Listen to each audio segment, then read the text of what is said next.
Good evening and welcome to a Wednesday night edition of the Buddy Martin Show. Glad to be with you because I'm kind of had one of those really kind of half bad, half good days, half bad battling technology. I think 4 hours on the phone to one company is long enough. And a good day talking about the Gators. Good things happening, good reports we're hearing and reading, upbeat conferences, really Napier's thoughts. Just once you come along tonight and join with us and see, I think I put on the question, does it seem like the sun's shining on the Gators a little bit more this day and time? Seems to be. Better things are happening. And we're getting good reports. Today, Billy was really ebullient. I used the word ebullient today, after practice and talking to the players and watching them perform. So we're really excited to see what they're going to do, what they're going to unfold. It's a good week to do that since they're opening their season on on Saturday, which is another story, opening the season. Boy, if I had a battle with my cable company here, I know it's a boring story, and I don't want to bore you with it, but the fact is it's happening. So if we've got things going on right here tonight, hopefully we do, it'll take a minute for people to pile on. We're expecting to have Scott Carter soon, and he'll check in with us, get his take. He was the one who gave such a positive report after what Billy said today. Really praises his players. That's a good thing, especially good when you're playing your first game Saturday. As I said in my promo, it doesn't matter who you're playing. Opening night is opening night, right? So you want that to be the case. And certainly this game Saturday, they're not going to sugarcoat it and tell you it's going to be wonderful. But it's a game against people with different colored jerseys and uniforms. And we certainly, like that for a change. I'm sure the players do. They're tired of hitting each other. So if things are going here tonight like they need to be, I think they are gradually, we'll be joined shortly by Scott Carter. We'll do the show tonight. We've got Allie Pete Wilbur coming up. She's always good. She had a really fascinating interview with Danny Werfel. I'll let her tell you about it. Good comments and some thoughtful things said by Werfel. And then tonight, more news as we speak. They're just wrapping up their session at Golden Ocala Golf and Equestrian Center, where Billy, Billy got Bill Napier in my mind, where head coach Todd Golden spoke to a group of people tonight, and people came away buzzed. I saw lots and lots of pictures. I'll share a couple of them with you. Folks got out there tonight, and I got a good story behind this. I've alluded to it before, how Todd Golden has showed his true colors, his true values. It'll make you feel good like it made us feel good. And the guy who's sticking to something is not just all about money. So that's what's going on here tonight, folks. Come and share with us. Chat with us. We love hearing from you. I love you tune in here, and you've been very loyal about that. We really much appreciate that. So stay tuned for that, and we'll take you through the next hour. And hopefully at times have some interesting thoughts, at least some interesting guests. That's for sure always on the Buddy Martin Show. Yes, it's time again for Buddy Martin. Call him up and tell him what you're thinking. But be kind because he's doing the best he can. Better, stronger, faster. Mama says that alligators are ornery because they got all them teeth but no toothbrush. Hey, what if the voice calls while you're gone? Take a message. Bye. You ready, champ? I'm ready for this my whole life. I'm incapable of small talk. But that's why you love me, right? Kind of intimidating to be in the presence of so many great athletes.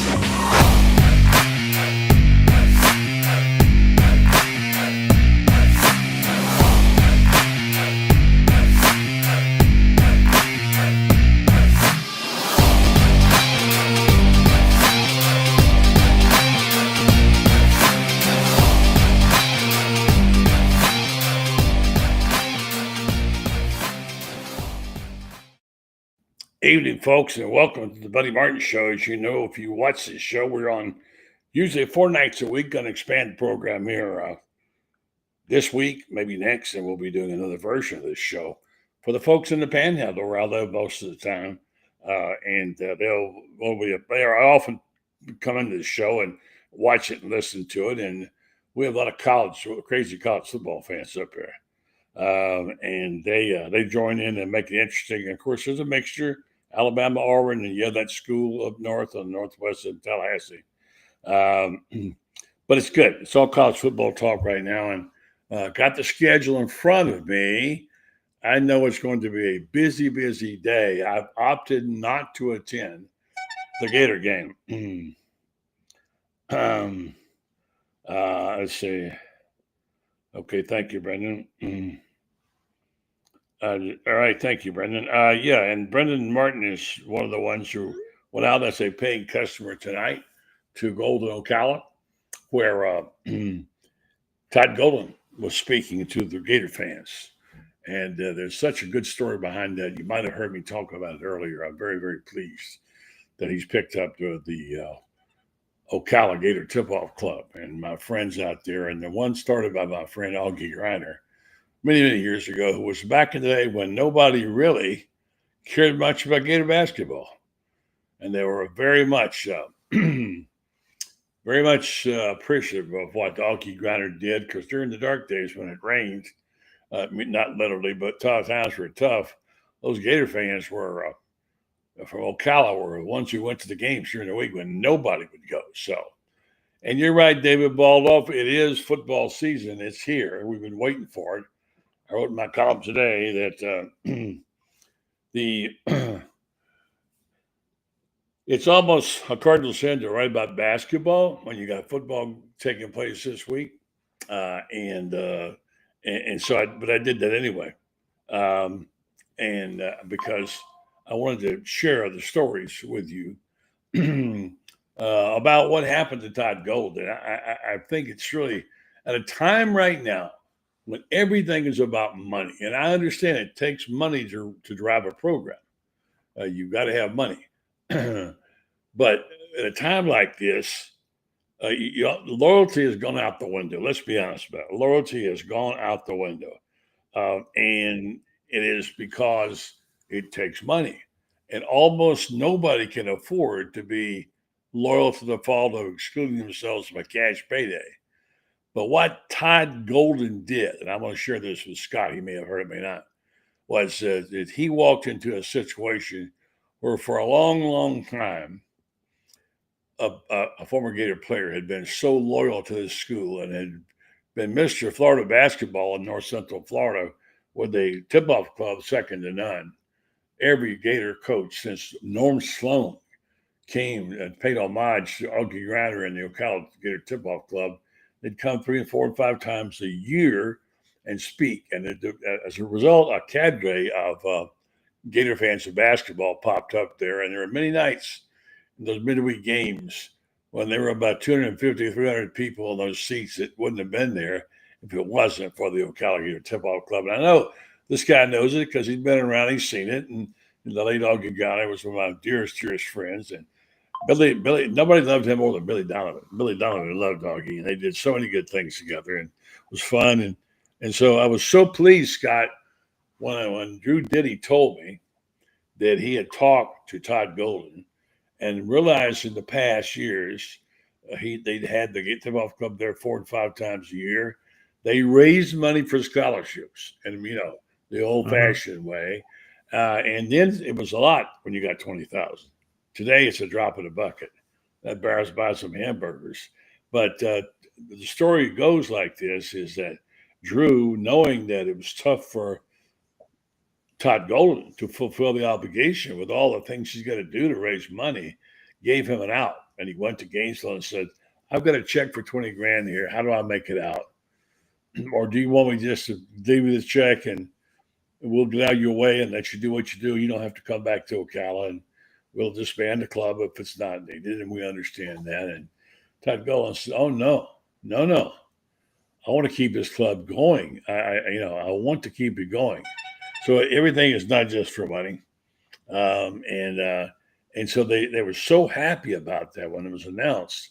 And tonight, Todd was at Golden Ocala on a special night. None of the media there were there to cover it.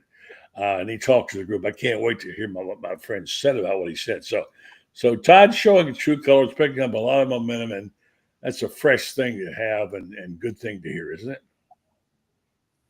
Yeah, it is, buddy. I was not aware of that story until you just told me right here on this show. So I love that. I mean, Todd Golden obviously understands history. He understands how important making connections with fans and with booster groups is. And quite frankly, it's never probably been more important than now. While, things are certainly different, with Florida Victorious and NIL, there's still room. These clubs around the state, I think they're still very important part of college athletics and certainly Gator Nation. So I think that just speaks to Todd. I mean, Todd gets it. We've seen he's only been around 3 years, but I've been impressed. He gets NIL. He got it from the start. He gets analytics. He knows how to build a roster through the modern technology, the modern way of doing it. But to hear that he also knows that the old school ways are important too. And those clubs, like you mentioned, hey, man, those people probably care about Gator basketball as much as anybody. So to kind of embrace that and welcome them to this new world and to be a part of it, that's props to Todd. I give him credit there.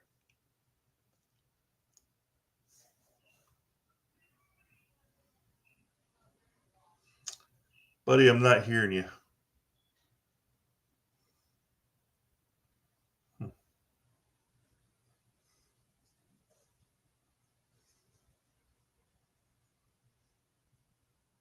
Let's see here.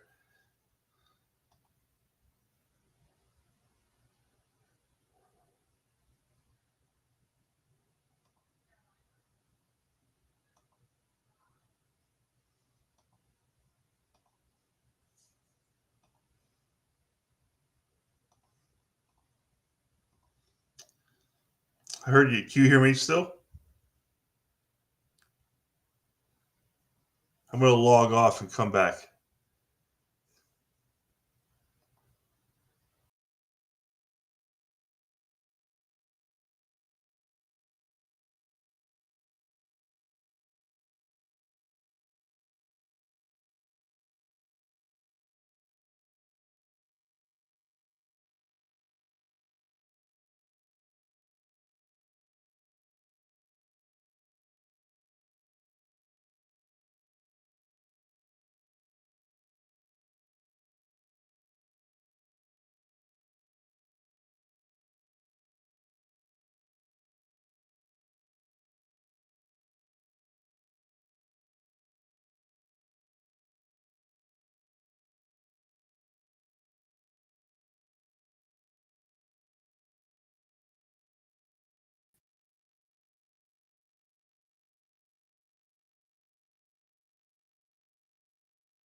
All right, I'm back. Hopefully Scott can pick me up here. We'll try to again see if Allie's there.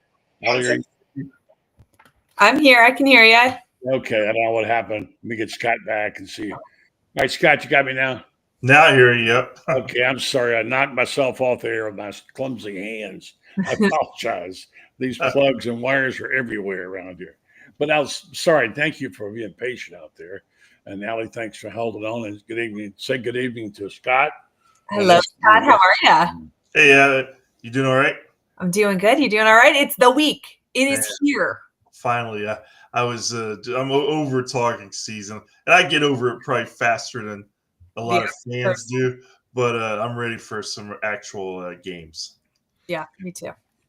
Yeah, and by the way, this is one of my favorite tandems, one of my favorite nights to have you two on, because you're two of the more honest but positive people that I know of. And you're not afraid to say it when it's not right, but you also know how to preach it when it's good. And I would say, and I wrote this earlier today, it feels like to me in recent days, of course, I know I'm kind of a homer in that regard, but it feels like the conversation, Scott, you capped it off with your comment today on Twitter, that where I've heard Billy Napier in a different mode since Monday. And I tried to really think about it, why. Mm-hmm. And at first I thought, well, it's he's just being more positive, but no, there was more than that. And I analyzed it for a full day before I wrote about it, because I didn't want to go over my skis on it and say, but you know how he's been with, it's almost like, Allie, I don't think you've been to too many of the press conferences. Scott, it's been like sometimes Billy would try to keep us from knowing things in the meeting. And right, it was his job to keep us. Right. It feels like now he's sharing more.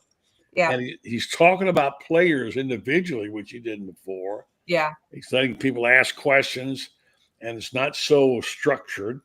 And his comments during the press conference led me to believe that he's so thrilled with his team. And I said in this thing, and I'm going to shut up, but I said it wasn't just words. Mm-hmm. It was like conviction.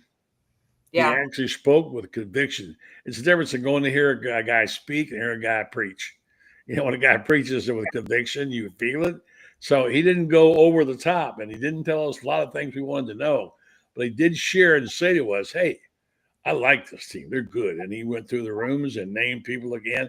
He's really out of his mind about these edge rushers and backers. He thinks they're going to be something else. So that, coupled with just some good feeling things I heard. And then, Scott, you wrote today that he was very upbeat, and after his presser today, he talked about certain individuals, about whatever. What was said in that little blip that you put out there?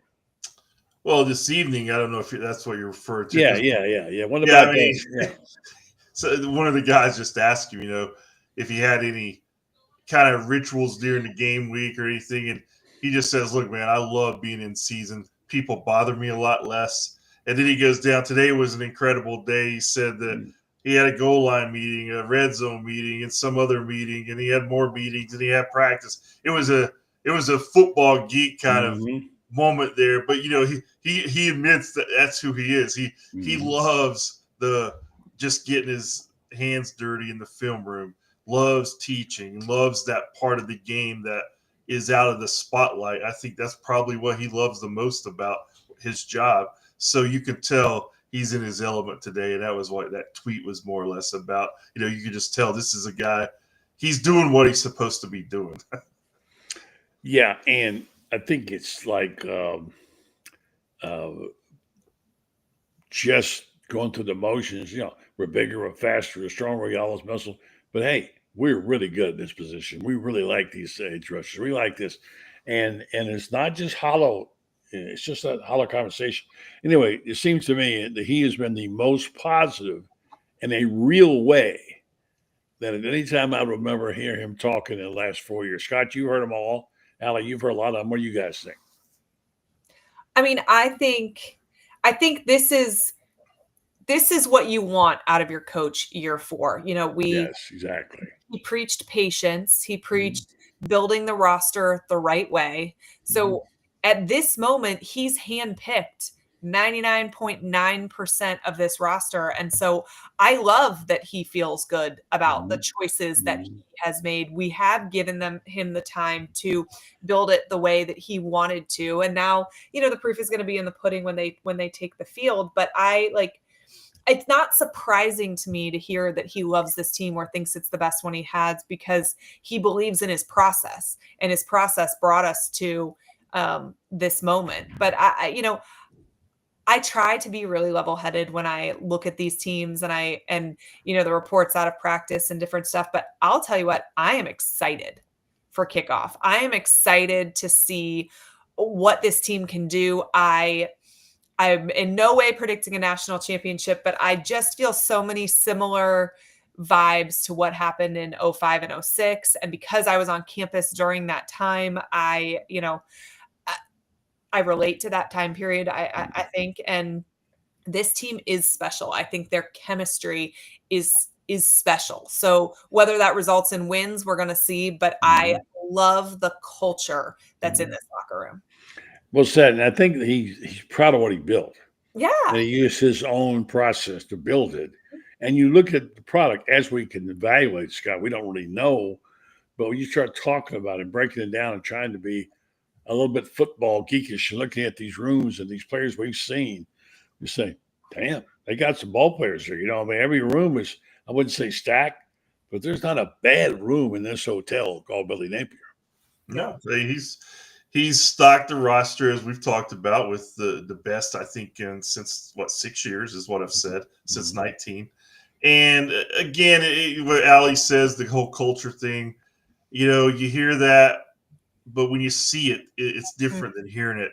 And I've seen it enough. And let's face it. I mean, it's not been a very smooth road at times to this place. We all know just 10 months ago, 11 months ago. I mean, it was pretty rocky. Yeah. But sometimes it just goes to show you, like I've always thought that if you're really going to bring in a new coach, and this would be any coach in my opinion, not just Billy Napier. I mean, I think to me, they almost, in this landscape, you almost have to give them 4 years or so to really have a chance. I mean, I know people say, well, you can rebuild your roster in the portal, and why does this coach over here be able to do it? But to have sustained success, the kind of success that I know Florida wants, I know the fans want, it does take time sometimes. And it's the difference between building a team and building a program. Yes. You can probably build a team. Look at Florida State 2 years ago. Yeah. And look at Florida State the year after. They built a team in the transfer portal that was good for one season. Billy Napier's trying to build a program that he's hoping is going to be sustained for a decade. And, whether he's successful or not remains to be seen, but it's a totally different philosophy because the outcome he wants is different. Yeah, I agree. And there's been times when I've seen it unfold these last 3 years. I'm like, man, is it really going to happen? Because, what you said about Florida State, that catches your attention. Wow, he turned it around so fast, and look at that team. But then again, you saw what happened last year. Mm-hmm. So we all know it's a very important year for the program. I think it's in a really good place. I think they have the players to have the kind of season that they want to. But as you guys said, we'll all see it together on Saturdays. And I'm just glad it's Saturdays here, guys. Now, if they were to go out and lay an egg against Long Island, I'm retiring. So. I think your job is safe. Don't worry. We'll be on that same island with you. Yeah. We'll be doing fishing columns or something. Yes. Yeah. So I really I like what this team is. I like the coaches. I like it. There's some things we'd like to know more about, like play calling, etc. Mm-hmm. But people who really know about play calling, like Shane Matthews, keep telling me, buddy, it's not the play calling. He says you can take the best play callers out there, including HBC. He's going to have some times when plays don't work. Mm-hmm. And you're going to have people unhappy. Not every play works perfectly, right? And so whereas everybody thinks their play calling is not as good as it should be. I think the scheme is good. If I understand football a little bit, and that's about all I do understand, if you understand the concept, Terry Batch used to tell me that the play action pass was the greatest pass on the face of the earth. Always. Well, obviously, it does something to the linebackers. So this offense is built around being able to run the ball off tackle and run the ball on sweeps and get the ball to the receivers in the open. But his offensive line, as good as there is now, if they had no DJ Lagway, and I'm not saying that they shouldn't, nor am I saying they would be as good, they could still put a good team on the field and move the football because they can run the football, and they've got some not just good running backs, some terrific running backs and an offensive line, and you get a quarterback who can throw the ball to the tight end every now and then, you got something. So I think they got a lot of pieces, Allie, that really look good. I think the fans are probably going to be somewhat surprised. They shouldn't if they pay attention to what these rooms are. But I think we're going to be a run first offense. I think that there are fans that are expecting the fun and gun because we have a quarterback who is such a weapon. But I think we would be insane not to use this running back room to the best of our abilities. And so and Coach Napier has been a run first team as long as he's been at Florida. You look at what he did previous stops, like that is his bread and butter. So I think having an incredibly dynamic dual threat quarterback with a hell of an arm is going to be a great complement to that room. But I still think it will be run first because that's how good that room is. Kind of is the way most teams are. Yeah. And he's always like, he runs a balanced offense. So it's not even necessarily that it's not going to be like 70-30, but if it leans one way or the other, it's going to lean towards the running back room. Nothing wrong with that. No. I think we could easily see someone like Jaden Ball rip off 150, 175 yards running if he plays enough plays. Now that's another question. Will he play that many plays? But this guy is, I think there's a great chance he takes it to the house first play on offense. You think? Yeah. I think they're going to have a lot of chances to take it to the house Saturday. Yeah. I think you're going to see a lot of. That's actually what we should be the more concerned with. I think you're going to see a lot of big plays, running game and passing game if they want to. Billy's not going to run it up if they're up 50-0 at halftime. But I think this is a game where if they wanted to, they could easily probably score 80 or 90. Yeah. But I also hope they don't keep young guys from scoring because this is a great opportunity for talent that is maybe not going to have a ton of chances moving forward, moving into this like gauntlet of a schedule. So let's let the young guys get some experience. And my least favorite thing ever is when you put backups and walk-ons and, third string guys in, and then you tell them not to score or not to do their best. Let them loose. Let them have a fun day. This might be the only time they play. It might be their only scoring opportunity. Let's go. This is their Super Bowl. I'm here for that. Yeah, I'm all for that too. Because, like you said, it may be their only chance, and it's a memory that they'll have forever. Whereas Jaden Ball is going to have a few touchdowns this year, I think. Yeah, I think so. And there's some reward for the same hard work that those players are putting in. And your third and fourth string guys, they have to be at practice for your first string guys to be able to be successful. So I say we reward them. We let them run. Let's score a ton of points. And as Coach Spurrier would say, it's my job to score. It's their job to stop me. That's right. I'm not a big believer in picking games that I don't know anything about. I have a hard time picking them when I know a little bit about them. So I can't get into I know a lot of people like picks, especially at your game. The old fashioned way of doing things, Scott, used to be you pick 25 games every Saturday, right? Yeah. And you go through them. That's what you did for your Saturday column. But it's so much to know. There's so many great games, and I got a list of them here. And my big question for you is, you'll be at the game, Scott, so you can't answer this. I will not be there this Saturday. I'll be back 2 weeks for the South Florida game. What's going to be the snack of choice, Allie? Because we're going to be in that chair a long time on Saturday. I'm going to be in that chair on Friday. I'm going to be in that chair on Saturday. I'm going to be in that chair on Sunday. Actually, I'm going to be in the game on Saturday. I will be up there, which I did contemplate, how am I going to watch all these other? Oh, yeah. Wow. That's good.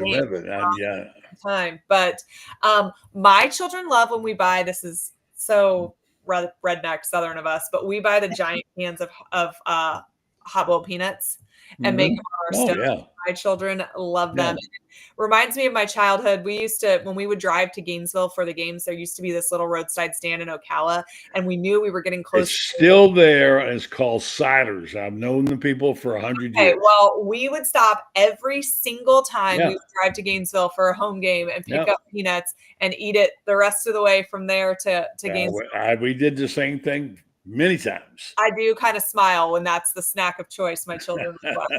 I love me some boiled peanuts, Scott. Do you like them? I do. I had them many times when I was a kid. I still like them. Matter of fact, I had some this summer somewhere. Yeah. Well, and my son, I introduced him to my son. He's 12, and he liked them too. You So liked them? Well, we'll have to find that. We'll have to yeah. find that stand you guys are talking about. Well, Down if in you go up 441, 301, and you, which a lot of you don't, to go 75, you have to get off to go through Ocala to go up 441. Right there, when you get right to the north side of Ocala, on your right, tucked on your right there is Siler's Produce. And Charlie Siler, God bless him for his soul. He was the best, and he makes the best boiled peanuts in Ocala. Everybody knows that. Yeah. And you got to get the two big bags and a plastic bag, right? And you got to set them out there in the front seat, and you just pop those babies in. And if you get the ones that are really soaked, you can just put the shells and everything in there and chew them. Yep.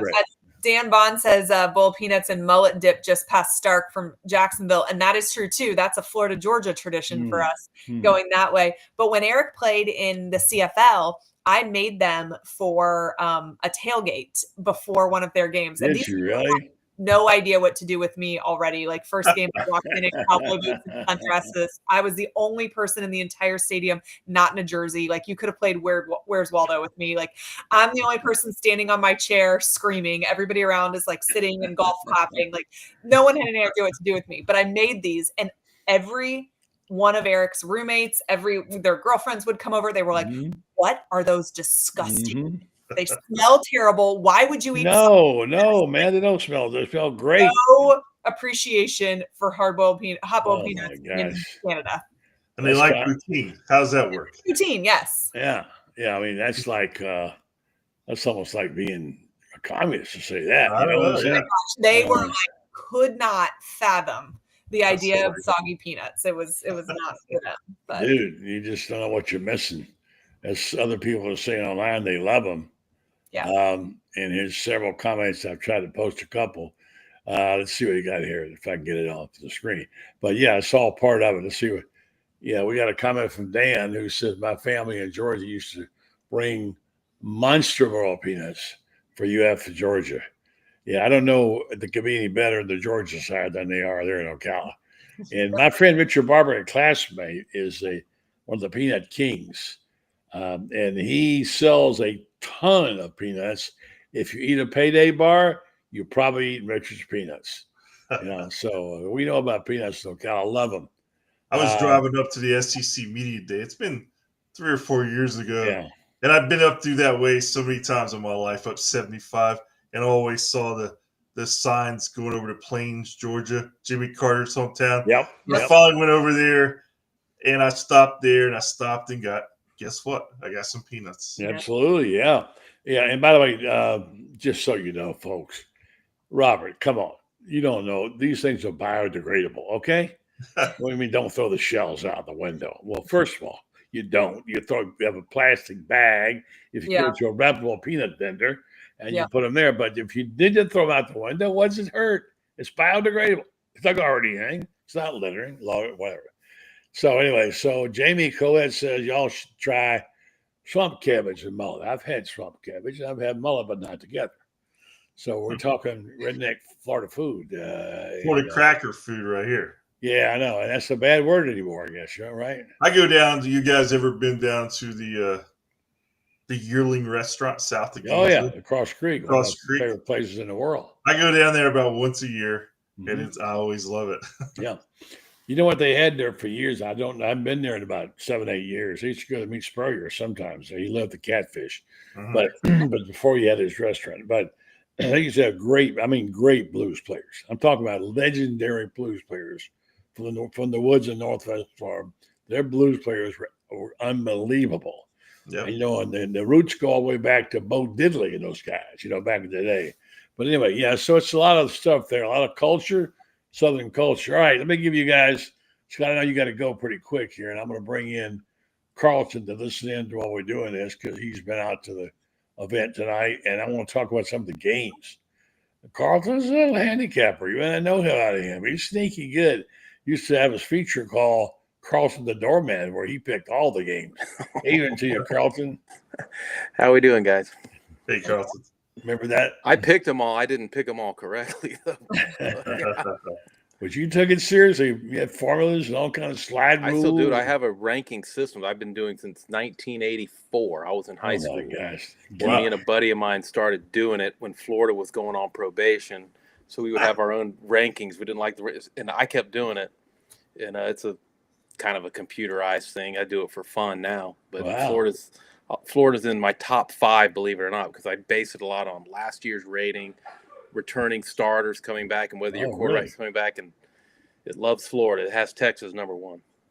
Well, go ahead and give us your top 10 if you know it. Yeah, I don't know it off the top of my head. I do know that Georgia is barely in my top 25. Wow. Based on that algorithm, it doesn't take into. I think them not having their quarterback is a big factor. Miami's not high at all. Notre Dame, Penn State's very high. Penn State's in the top 5. Texas, Florida. I think Notre Dame's in there. Ohio State's up there too. Doesn't like the SEC school. Likes Florida and Alabama a lot. My system does. Well, FanDuel has Gator says is a 45.5-point home favorite. The total is 55 points. Carlton, or you go that way? You going to take the points? I'm giving all the points for Florida this weekend. My goodness. I'm just asking. Pick your score. All right.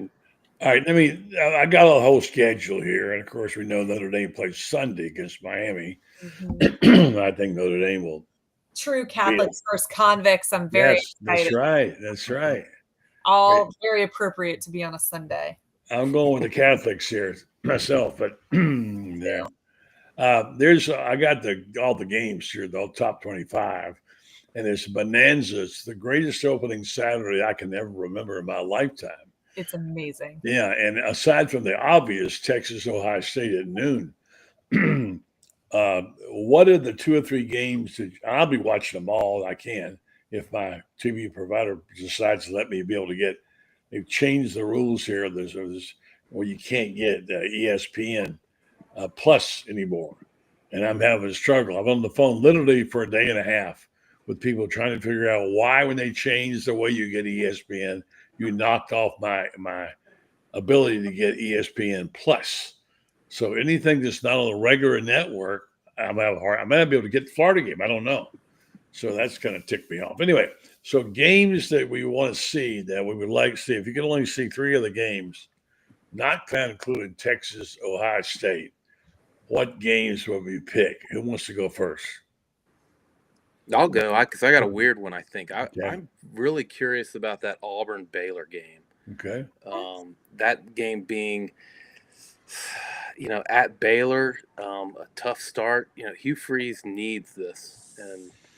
And I don't know that's going to dictate so much. And Auburn's an interesting program this year to look at. Of course, LSU Clemson's a kind of an obvious pick. It's a big game.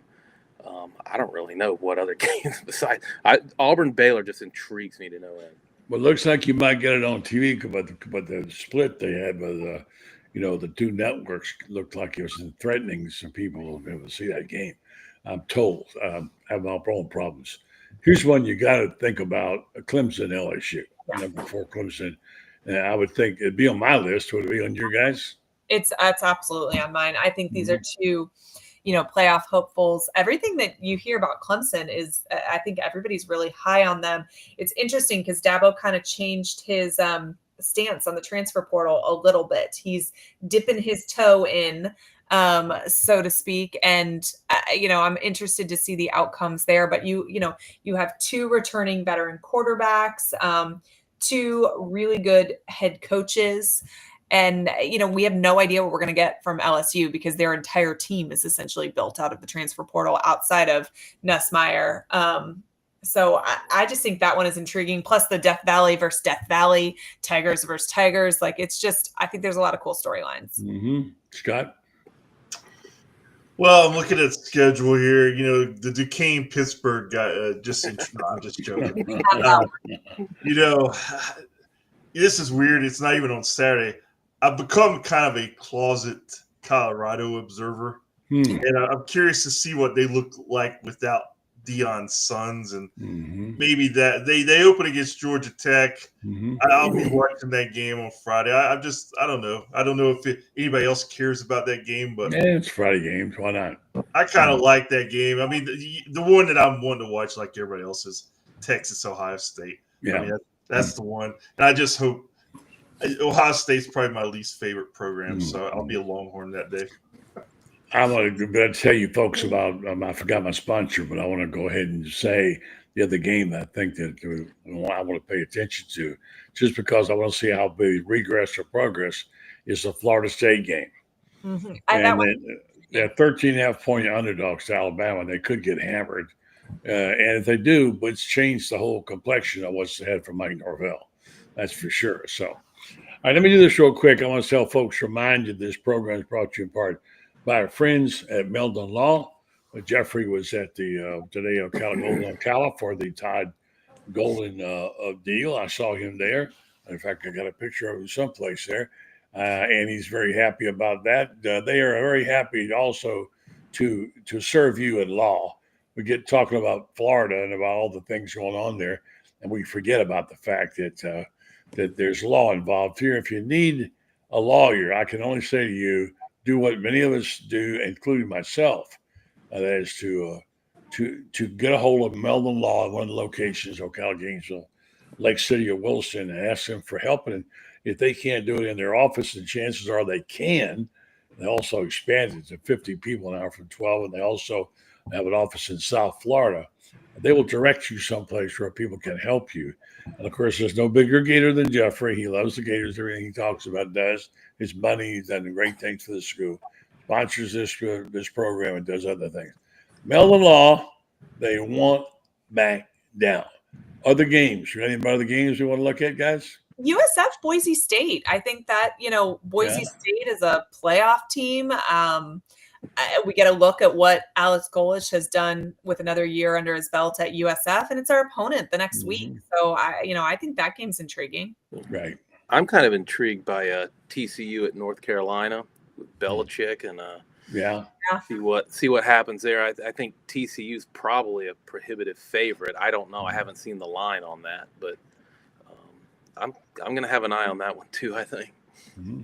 I'm kind of like, does UCF I'm looking at, I know Nebraska plays. They intrigue me because is that program ever going to come back? And then you have UCF with Scott Frost back. That's very intriguing to me. Yeah.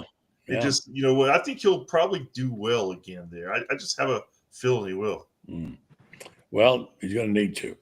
That program has really gotten rid off the sunset. Tennessee, Syracuse, I guess they'll be interested. It's a late game, I believe, on Friday and Saturday. What's 12 p.m.? Is that noon or midnight? I forgot now. That's noon. Okay, thank you. All right, so I'll say good night to Scott. Let him go. Scott, thank you so much. You can read him on FloridaGators.com. Lots of good stuff there. He keeps on top of the program. Scott, good to be with you, and thanks for being on the show. All right, guys. Y'all have a good night and good first weekend of the season. Thank you, my friend. Yes, you too as well. All right, so Allie, you can join in here if you'd like. I want to get Carlton's thoughts about Todd Golden and about the meeting today. I think I've got a cover here if I can put it on. We're kind of proud of this right here. You haven't seen it, Allie. This is the new book being published by Gator Bait, and the editor is right there on the screen below you. Carlton's done a great job. The Golden Season, written by Franz Beard. It's, I would say, 95% done with 93% done. I cannot wait to read this. Yeah, it's going to be Buddy, good. Well, I'm ready to hit send right now. Okay. I just need a couple more eyeballs on this thing. Make sure I didn't mess something up. We'll catch up with that, and we also got to tweak one other page. But that's good. We've read it. We edited it and read it, and it's got good stuff in it. And we were able tonight to take it to you were there to Golden Ocala, and I guess they showed it to Todd Golden. I don't know. Yeah, he saw it. Any comments there? Well, Drew Diddy, who did just a fantastic job putting this thing on, he kind of almost the first thing he did, before he introduced Todd was saying, hey, when you win a national championship, there are a lot of interesting things going on. He held up the cover of the book. He said, everyone here's got to get this book. Franz Beard was there, and everyone was like, "Oh, this is great." So, I mean, that's the way I would be as a fan. When you win, you just gobble up everything you can, and that's the way this room full of Gator basketball fans was. It was quite an evening. That's great, and I will say that this is really from the inside. Franz followed his program every step of the way, all the way through, and he had some great interviews and wrote some great stories. And you really, I don't think there's a game that he does not mention. I think every single game gets mentioned somehow in some form or fashion. And what a year! There'll never be another year like that. I don't care what just to get there. Allie, I'd say it's one of the most enjoyable seasons of any kind I've ever been around. I imagine covering it was fun too. I just think it was magical, and I don't know if every school feels this way when their team wins a national championship, but I just really truly feel like Florida only wins national championships under very magical circumstances. We always need a little help from, the powers that be to right the ship at different points through the season, at different opponents need to fall. So it's just, I can't wait to read this book because it was just such a fun ride the first time around. And I mean, does Alabama think each season is magical when they were stacking them up, or are they just like, oh, this is what it's expected, run the table, win the national championship, that's just what we do here? Like, I don't know. We have to have a little bit of drama about it, I think. Yeah, and I think Dan Bond speaks to a lot of people and says, I need this book. You are going to need it because people are going to be talking about it. And, and we're going to, I guess we should try to do best we can to tell folks we're going to have it up for sale soon. It's just being produced, and we're doing it ourselves at Gator Bait, basically Carlton. And we're doing the books. We're doing our own printing and whatever. It's going to be a quality printing. That's going to be a really good product. And I guess we'll have, for Gator Bait members, we'll have a discounted price, right, Carlton, of some kind? We haven't decided what it is yet. Absolutely. Yeah. I don't know if there's going to be a code or whatnot. We got to work out all those details. That's kind of above my pay grade, though, to be honest with you, buddy. Yeah. Allie, what you got going on? By the way, I want to get to Allie's interview with Danny Werfel. Really good. As introspective as you want to get Danny. And you talked about how he was able to get along in the locker room and what it was like in the huddle, and share with us what he said in that interview, Allie. Danny Werfel is one of my personal very favorite players. I was 12 years old during the 96 national title run, and I really do think that season very much helped solidify what I wanted to do when I grew up. I wanted to talk about college sports because of what happened that season, because I fell in love with that team. And, I already loved that university. But so talking to him was really kind of neat. But I also feel like, he's done a bajillion interviews, right? People have asked him the same questions over and over again. So I was trying really hard to, I don't know, maybe understand Danny Werfel, the person, a little bit more, and how he used his platform for good. And, he talks a little bit about how he was a really good motivator, but he said, I wasn't that good of a sheriff.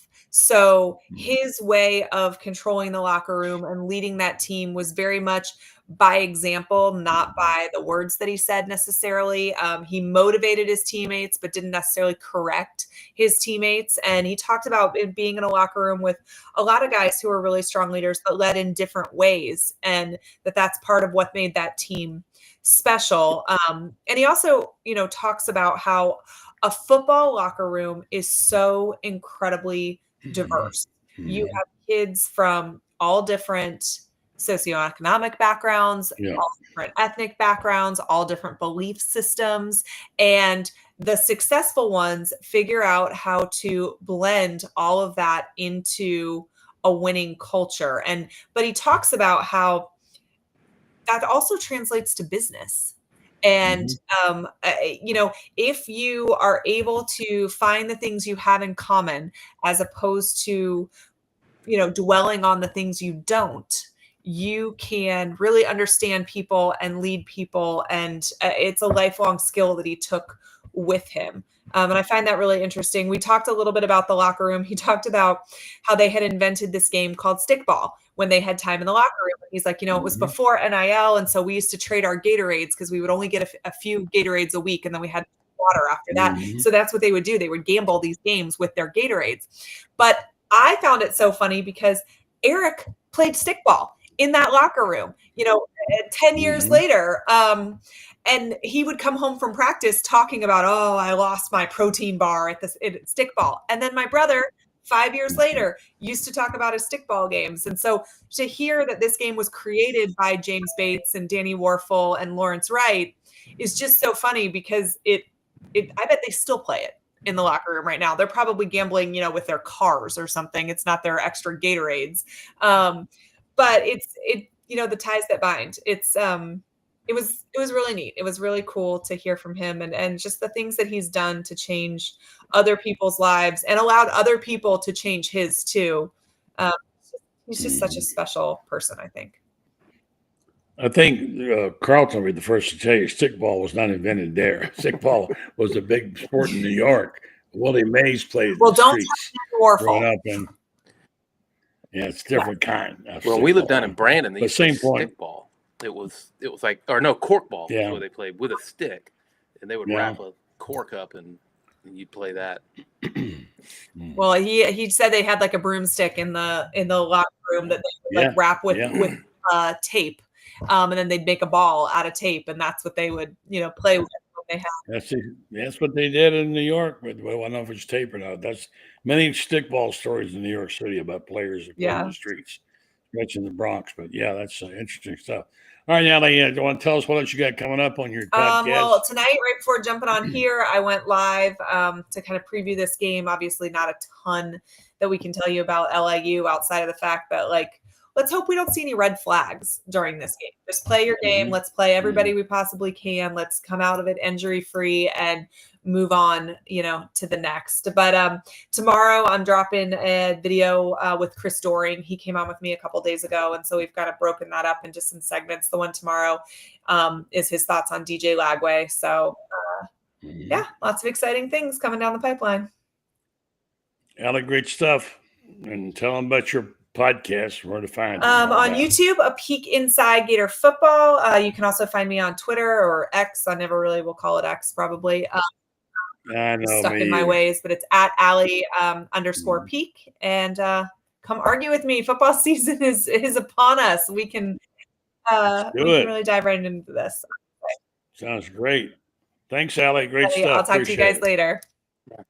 All right, thanks. All right, in the final minutes, we're going to talk about this book and about this basketball team and the story and the whole thing about how Todd Golden has embraced Ocala. It's a warm story and one which I think has deeply touched a lot of people. And I know you felt some of it tonight. Oh, absolutely. Todd was so engaging at this thing, and you know how busy this guy must be. And they won the national championship, and yet he's taken time to, drive 45 minutes down the road to, talk to us, a bunch of Ocala basketball fans. There was about 115 people there, and they all had to buy tickets. And they gave Todd a standing ovation when they announced him, and there was a lot of love for Todd in there, and it went both ways. He was beside himself about how appreciative he was that there were such passionate Gator fans down this way. Yeah, for sure. And I think it's something that I think getting Love and Ocala back was something that they really needed at this point in time. Both the basketball team and Ocala needed it. And I think the love that we've had for Augie Griner all these years, how much we respected him, and all these people working behind the scenes to say, look you over here, Todd, this guy was a great guy. He helped build basketball. And finally somebody got to him and he heard it. And he listened and he responded in a very positive way. It was just, I think, a very heartwarming story. In an age, we said, not to be redundant, where, it's not the money, the almighty dollar is what rules. So anyway, thanks a lot. Good job on the book. I can't wait till it comes out, and we'll tell people, we'll come on here every week and tell people how to how to get a hold of this and what to do with it, and we'll keep you in the loop. Make sure if you're a member of Gator Bait, if you're not joined, because you get a nice discount if you do, and you're going to want to have one for this book, and you save a lot of money. And we're already getting requests. We'll be able to order them, advanced order them.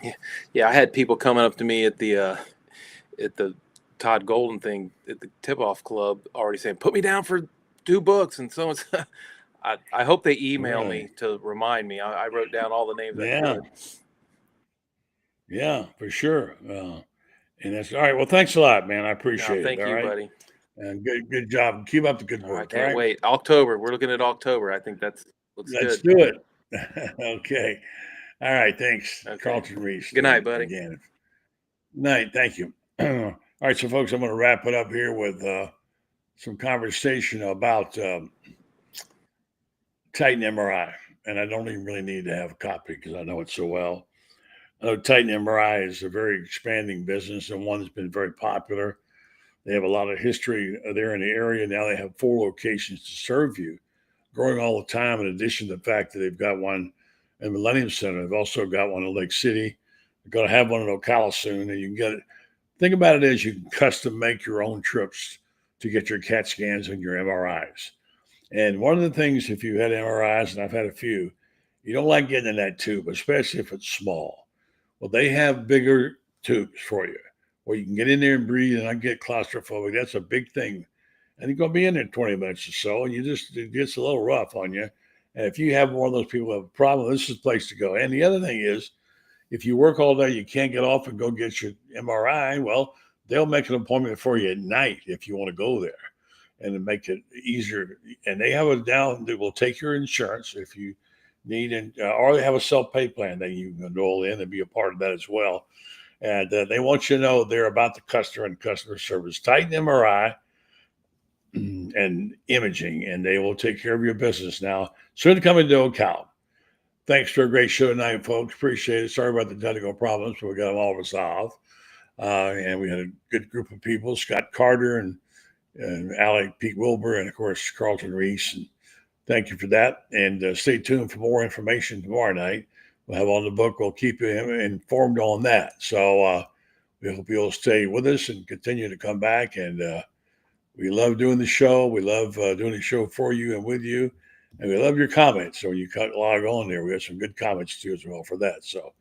So continue to do that. I do appreciate it. And have a great night. And we'll talk to you tomorrow.